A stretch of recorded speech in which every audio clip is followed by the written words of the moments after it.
I'm sure that you have wondered, if I were to go ahead and buy an ongoing hair salon, for instance, how do I go about it? So it's not just your home that you can buy and the escrow handled by your escrow agent. You can also go through an escrow process to buy a business and or its assets. This is Juliana too, and I am here to tell you about this topic that you may not always have to think about, but you will need a knowledgeable escrow officer to handle a transaction in which you are buying a business in California. Even though the basics are same, the neutral third party handling the paperwork and the transfer of funds and subject to all the conditions that the buyer and the seller have agreed on, the actual process itself is just a little bit different. So before we go forward, let me go through the disclaimer. The information contained in this video is only intended to provide a guide in the various California-only transactions to which the information is applicable. No representation is made as to the legal validity of the information or the adequacy of it in any specific transaction. The information contained should only be used after consultation with legal and your financial counsel. The sale of a business opportunity is also called a bulk sale or an asset sale. And in the California escrow industry, it characterizes the sale of an ongoing business and particularly the assets in its operation.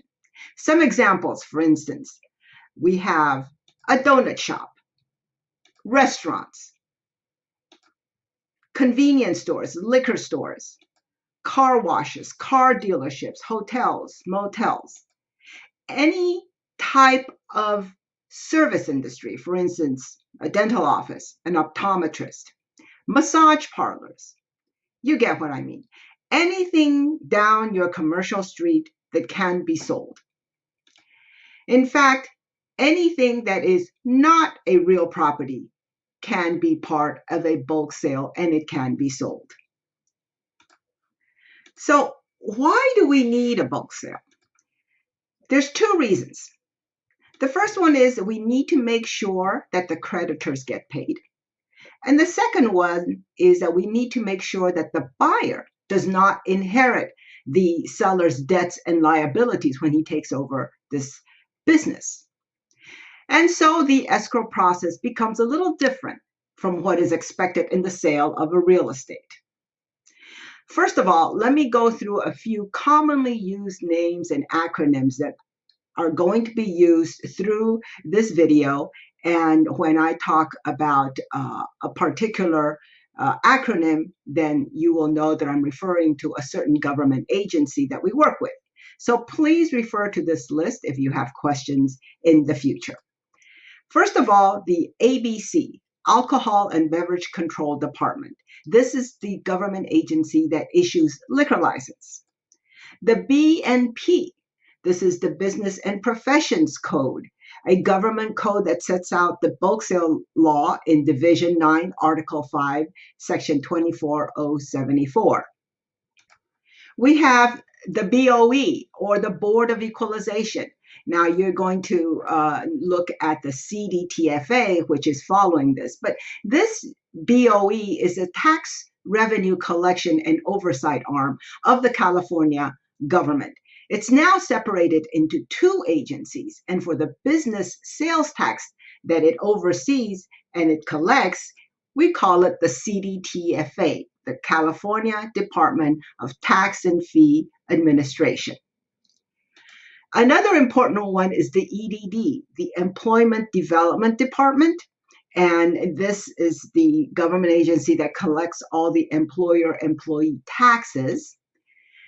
We're going to talk about FF&E, which stands for Furniture, Fixtures, and Equipment. These are the tangible assets that we're going to transfer in the transaction. We're going to talk about the FTB, which is the Franchise Tax Board. They collect income and business taxes. The SOS is the Secretary of State, and that's where you file all your business and corporate entities. and the UCC, the Uniform Commercial Code. This is another government code that sets out the bulk sales law under Division 6, Section 6101 through Section 6111. All the links to the code sections mentioned here can be found in the information links below. So, real property versus personal property. What is real property? Dirt, real estate, land, all the structures that are permanently attached on it. That's called real property. Personal property is FF&E, fixtures, furniture, and equipment. Property that is not attached to the structures. And it can be broken down into tangible property, FF&E, or intangible property, like goodwill, trade name, client lists, and so forth. Each types of these property, the real property and the personal property situated on it, can be sold separately or together. You can't understand what goes into the bulk sale process until you understand the differences between the sale of real estate and the sale of a business. First of all, how we conduct a transaction and how a business creditor is protected can be found under the UCC, Uniform Commercial Code, or the B&P, the Business and Professions Code that I mentioned earlier. Secondly, there is no preliminary report issued by a title company. There's not going to be title insurance to protect the buyer from ownership liabilities. Now, sometimes you can find a title company who will be able to issue it, but it's kind of rare. Instead, what you're going to have is a UCC search that is going to be done for filings with the SOS, the Secretary of State. The escrow agents are going to get this done, and we will show you the liens and judgments that are going to be against this business that we have to pay off. Most importantly, notification of the sale is made to all the creditors and the general public through a publication in the local newspaper. What we also are going to need in a bulk sale escrow is the landlord's approval for this new buyer or this new tenant to take over the location and its lease. Finally, the ownership that is going to be transferred is going to be done with the use of a bill of sale. It's not a grant deed. And this bill of sale is not recorded at the county recorder's office like the grant deed is. Now, I'm going to talk a little bit about the laws. The laws for business asset sale are for anything that is over $10,000 and under $5 million. Of course, if you fall within the outside of these parameters, for instance, if you have a sale price of $9,000 or a sale price of $5.5 million, you can still do a bulk sale. But the laws do not at that time require it for protection. Now, the laws were written to protect the creditors of the business and the buyer of the business, and the order in which the debts are to be paid at closing. We also have the B&P codes, the business and profession codes. This code guides us in how we handle a liquor license. Liquor licenses are very different. Although the general guidelines are the same as the ones for the standard without the liquor license UCC codes, they have some things that are a little different, and that would be it changes the order of debt payment at the close of escrow. Because they have a separate code section for the transfer of the liquor license and the responsibilities of the escrow in the transfer of the liquor license, you can see that it is going to be of paramount importance that the escrow agent is aware of both the UCC code and the B&P code, and also that they convey this over to their clients when they're opening an escrow with or without a liquor license. If you are opening an escrow to go into a sale transaction of a business, you will need to provide to your escrow agent certain things. So besides the standard conditions of the transaction, like the name and the location of the business and the purchase price, from the seller, we're going to need to get a copy of the seller's permit. This is a permit that is issued by the California Department of Tax and Fee Administration, the CDTFA. You're also going to need to give the escrow a copy of the alcohol and beverage control license, if there is any. And we would like to get a copy of the business license, allowing you the operation of this business within the city limits. We also need to know, of course, the seller's full name, their contact information, their addresses, and hopefully the seller's full name and the address that they are giving us is going to be the same as the one on the licenses that they have given us. Is the seller under a corporate name? And if that is so, we will need to have the corporate documents. Another question that we're going to ask is this corporate entity out of state? For instance, you have corporate entities that are from Delaware, from Nevada, and so forth.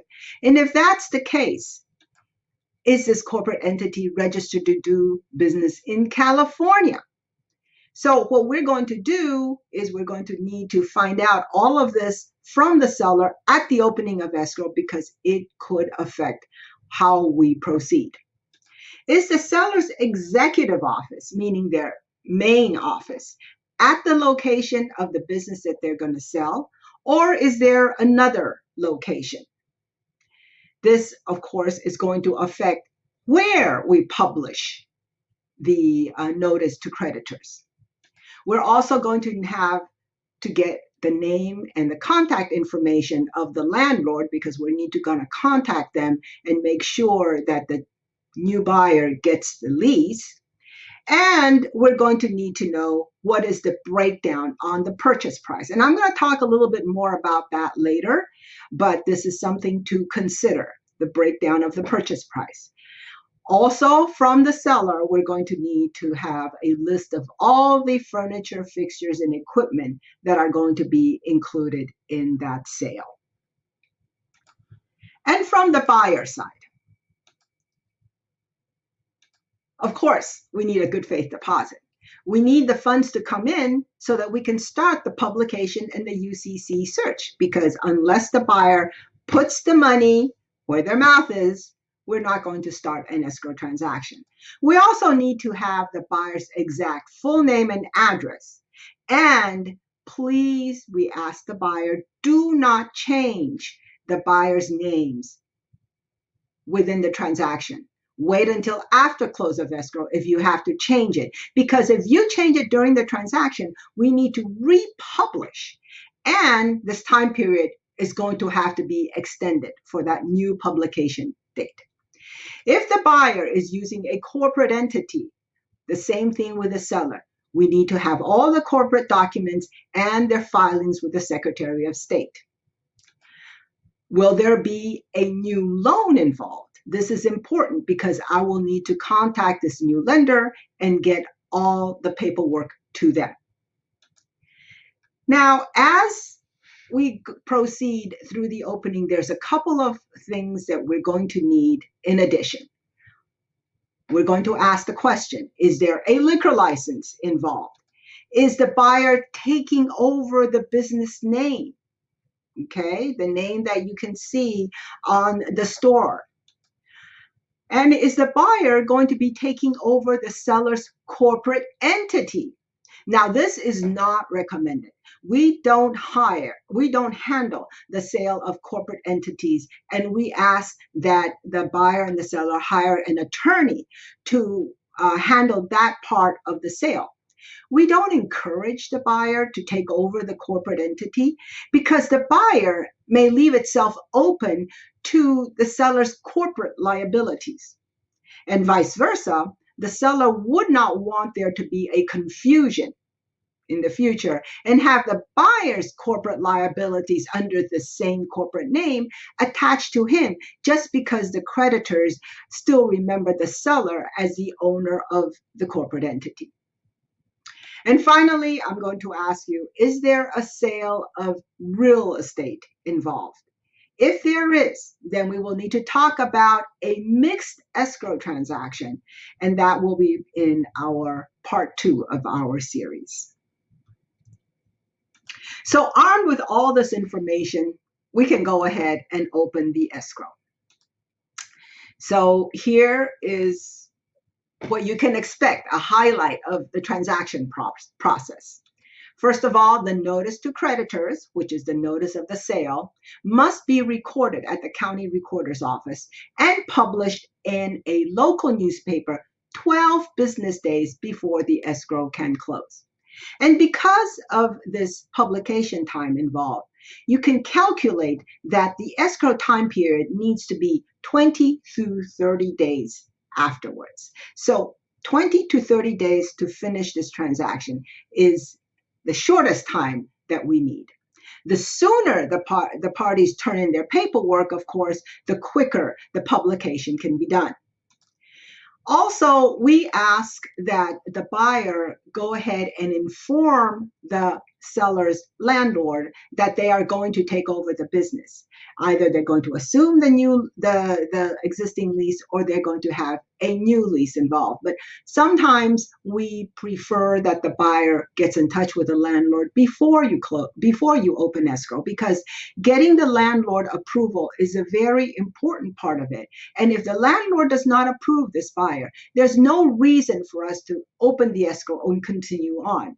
So escrow officers will ask the buyer when they open the escrow, have you contacted landlord yet? Have you gotten their approval? If so, yes, let's go ahead and open the escrow.